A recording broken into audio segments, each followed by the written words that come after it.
echo of his call. அன்பு சகோதர சகோதரிகளே, உங்களை ஆண்டவராகிய இயேசு கிறிஸ்துவின் நாமத்தில் அன்புடன் வாழ்த்துகிறேன். ప్రభువునందు ప్రియమైన నా సహోదర సహోదరి, మిమ్మల్ని అందరినీ ప్రభువైన యేసుక్రీస్తు నామం నందున నేను ఆహ్వానిస్తున్నాను. இந்த காலையிலே நீங்கள் ஒருவேளை சோர்வோடு இருக்கலாம். ఈ ఉదయకాలంలో మీరు ఒకవేళ సొమ్మసిల్లిపోయారునేమో. இரவில் பயங்கரமான சொப்பனங்களினாலும் வேதனையினாலும் நீங்கள் சரியாக நித்திரை பண்ண முடியாமல் இருந்திருக்கலாம். మీరు ఒకవేళ ఈ రాత్రిపూట సరిగ్గా నిద్రపోకుండా ఎన్నో చెడ్డ కలల వల్ల బాధించబడ్డారేమో. இந்த நாளிலே ஆண்டவர் என்னோடு கூட என்ன பேச போகிறார் என்று நீங்கள் ஆசையோடு காத்து கொண்டிருக்கலாம். ఈరోజు ప్రభు నాతో ఏం మాట్లాడబోతున్నాడని ఒక ఆశతో కూర్చున్నారేమో. இன்றைக்கு ஆண்டவர் உங்களோடு கூட ஒரு விஷயத்தை சொல்லுகிறார். ఈ రోజు ప్రభు మీ దగ్గర ఒక విషయాన్ని సెలవిస్తున్నాడు. 2 కొరింథియர் 3 அதிகாரம் 17 வசனத்தில் விதமாக கூறியிருக்கிறார். 2 కొరింథీయుల పత్రిక 3వ అధికారంలో 17వ వచనంలో ఇలా సెలవిస్తున్నాడు. கர்த்தருடைய ஆவி எங்கேயோ அங்கே விடுதலை உண்டு. ప్రభువే ఆత్మ, ప్రభు యొక్క ఆత్మ ఎక్కడ నుండునో అక్కడ స్వాతంత్రము ఉండును అని రాయబడి ఉన్నది. இன்றைக்கு விடுதலை என்கிற வார்த்தையோடு உங்களை சந்திக்கிறார். ఈ రోజు స్వాతంత్రము లేకపోతే విడుదల అన్న విషయం గురించి మాట్లాడుతున్నారు. நீங்கள் ஏதோ ஒரு இடத்துல கட்டப்பட்ட நிலையில் இருக்கிறீர்கள். మీరు ఎక్కడో మీ జీవితంలో ఒక చోట కట్టబడి ఉన్నారు. ஏதோ ஒரு விதமான கட்டு உங்களை பாதித்திருக்கிறது. ఎట్లాంటి ఒక బంధకము మిమ్మల్ని బాధించి ఉంది. இதை அவிழ்க்க மனிதரால் முடியாது. దాని ముడి తీయాలంటే మనుషుల వల్ల కాదు. பில்லி சூன்யத்தாலே முடியாது. ఒకవేళ చేతబడి వలన కూడా జరగదు. மற்றவருடைய நல் ஆசிகளினாலே முடியாது. మిగతా వాళ్ళు మీకు మంచి ఆశీర్వాదాలు ఇచ్చారు, అందువలన జరగదు. ஆகவே ஆண்டவராகிய இயேசு கிறிஸ்துவின் தொடுதல் தான் உங்களுக்கு தேவை. అందుకని ప్రభు అయిన యేసుక్రీస్తు మిమ్మల్ని ముట్టవలసి ఉన్నది. உங்களுடைய விடுதலையின் முத்திரையானது இயேசு கிறிஸ்துவினால் உடைக்கப்பட வேண்டும்.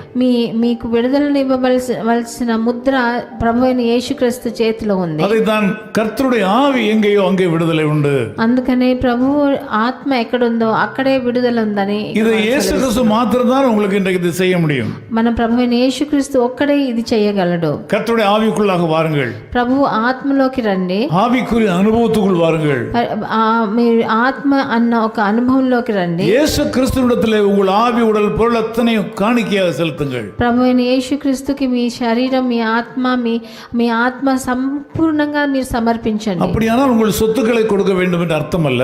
అలాగంటే మీ సొమ్ములని ఇవ్వాలని అవసరం లేదు. உங்கள் இருதயத்திலே முழுமையாக இயேசு கிறிஸ்துவிடத்திலே நீங்கள் வர வேண்டும். మీ మనసంతటితో మనస్ఫూర్తిగా మీరు ప్రభు అయిన యేసు దగ్గరికి రావాలి. உலகத்திலே எல்லா காரியங்களை விட அவரிடத்தில் நீங்கள் அன்பு கூர்ந்து அவரையே நீங்கள் நம்பி சார்ந்திருக்க வேண்டும். ఈ లోకంలో దేని మీద ఉన్న ఆశ కన్నా ఎక్కువగా ప్రభువు మీద, యేసుక్రీస్తు దగ్గర మీరు ప్రేమ పెట్టుకొని ఆయన దగ్గరికి రావాలి. நான் உங்களுக்காக ஜெபிக்க போறேன். నేను మీకోసం ప్రార్థన చేయబోతున్నాను. உங்கள் கட்டுகள் உடையும். మీ కట్లన్నీ, మీ బంధకాలు ఈ రోజు உங்கள் கவலைகள் மாறும். మీ బాధలన్నీ మారిపోతాయి. இந்த நாள் உங்களுடைய ஜெயத்தின் நாள். ఈ రోజు మీకు విజయాన్ని ప్రసాదించే రోజు. அதை எந்த மனிதனும் உங்களுக்கு கொடுக்கவே முடியாது.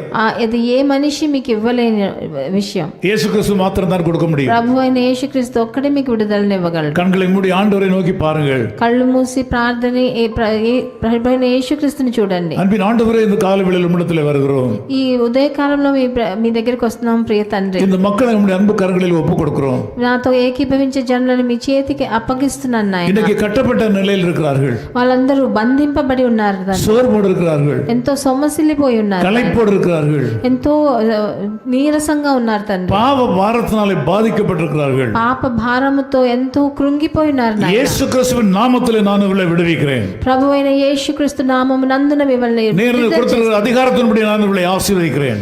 మీరు నాకు ఇచ్చిన అధికారాన్ని బట్టి వాళ్ళని இந்த நாள் இவளுக்கு நன்மை நாளாக மாறுவதாக. ఈ రోజు వాళ్ళకు ఒక మంచి దినంగా మారని, சாபங்கள் மாறுவதாக, వాళ్ళ శాపాలు మారిపోయి, விக்கினங்கள் மாறுவதாக, వాళ్ళకున్న అడ్డంకులు అన్ని మారిపోయి, கவலைகள் மாறுவதாக, వాళ్ళకున్న బాధలు మారిపోయి, இயேசு கிறிஸ்துவின் நாமத்திலே, ప్రభు అయిన యేసుక్రీస్తు నామమునందున. ஆமென், ஆமென். புது பலன் அடைந்திடுவாய், நீ புது பலன் அடைந்திடுவாய், நீ புது பலன் அடைந்திடுவாய், நீ புது பலன் அடைந்திடுவாய். கர்த்தருக்கு காத்திருந்து கழுகு போல் பலன் அடைந்து சேட்டைகளை அடித்து உயரே பறந்திடுவாய். புதுபலன் அடைந்திடுவாய், நீ புதுபலன் அடைந்திடுவாய், நீ புதுபலன் அடைந்திடுவாய், நீ புதுபலன் அடைந்திடுவாய். His Call Ministries, 10 Muhammad Abdullah 2nd Street, opposite International Cricket Stadium, Chepauk, Chennai 600005, India. Phone 9144-2852-8282. Mobile phone and WhatsApp 91-98412-71858. Email sam@echoofhiscall.org. Website www.echoofhiscall.org. God bless you.